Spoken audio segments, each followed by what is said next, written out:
Hi, in this video I'm going to show you how to edit picture in Word document. Editing images in a Word document enhances the visual appeal and clarity of your content, making it more engaging and professional. So let's start the video. First, we need to insert a picture into our Microsoft Word document.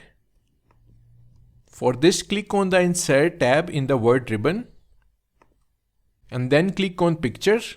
You will have the option to choose a picture from your computer, from online sources, or even from OneDrive. So we are going to select this drive, select your picture and then click on Insert.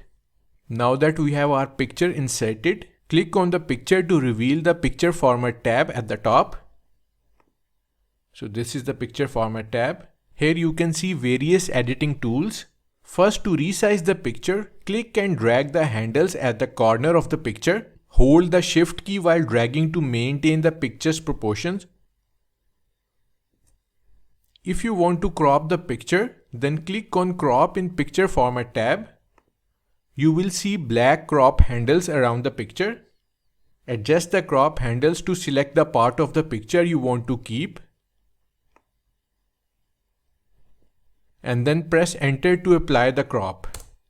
To adjust the brightness and contrast, click on Corrections in the Picture Format tab. Here you can choose from different presets or manually adjust the brightness and contrast. So that's how you can edit pictures in a Word document. Thanks for watching.